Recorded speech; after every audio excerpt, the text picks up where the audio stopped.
Update India TV, हर खबर सच्चाई की ओर। भद्रावतीच्या सुवर्णकन्या जल्लोषात स्वागत। भद्रावतीकरांच्या उत्स्फूर्त सहभागाने भारावले देऊळकर कुटुंब। गुरुदेव भक्त व्यापारी असोसिएशन, भद्रावती पत्रकार असोसिएशन, विविध सामाजिक राजकीय क्षेत्रातील मान्यवरांनी केले अभिनंदन। चंद्रपूर जिल्ह्यातील भद्रावती या शहराची सुवर्णकन्या डॉक्टर पूजा उर्फ ज्योती देवराव देऊळकर हिने जागतिक स्तरावरील योगासन स्पर्धेत सुवर्ण पदक जिंकताच या ऐतिहासिक विजयामुळे भद्रावतीकर अक्षरशः भारावून गेले होते। दिनांक 11 रोजी डॉक्टर पूजाचे स्वर्गीय बाळासाहेब ठाकरे प्रवेशद्वार येथे आगमन होतात श्री गुरुदेव सर्वांगीण सुसंस्कार समिती व श्री गुरुदेव सेवा मंडळ अष्टांग योगासन भद्रावती यांच्या संयुक्त विद्यमाने भव्य स्वागत मिरवणुकीचे आयोजन करण्यात आले होते।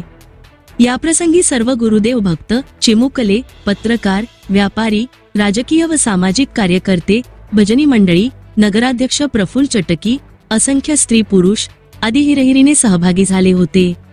राजकीय धार्मिक उत्सवाच्या मिरवणुका भद्रावतीकरांना नवीन नाही, मात्र प्रथमतःच भद्रावती शहरात क्रीडा प्रकारात सुवर्ण यशाची भव्य दिव्य मिरवणूक, भद्रावतीकरांचा उत्स्फूर्त सहभाग, गुरुदेव भक्तांचे शिस्तबद्ध नियोजन विशेष उल्लेखनीय होते। तालुक्यातील मांगली या गावातील मूळ रहिवासी देऊळकर कुटुंबाने कन्येच्या उपचारार्थ सर्वस्व पणाला लावले।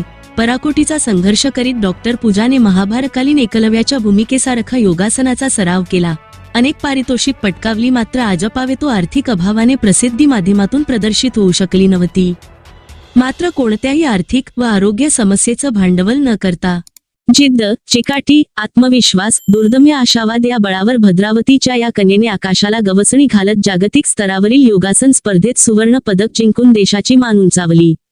जागतिक स्तरावरील या अभूतपूर्व यशाचा आनंद साजरा करीत सर्वत्र भारत माता की जय च्या घोषणांनी व ढोलताशांच्या गजरांनी भद्रावती शहर दणाणून गेल्याचे चित्र दिसून आले। श्री स्वामी भद्रनाथ मंदिर परिसरात समारोपीय कार्यक्रम पार होऊन मिरवणुकीची सांगता करण्यात आली। प्रतिनिधी लिमेश माणूसमारे।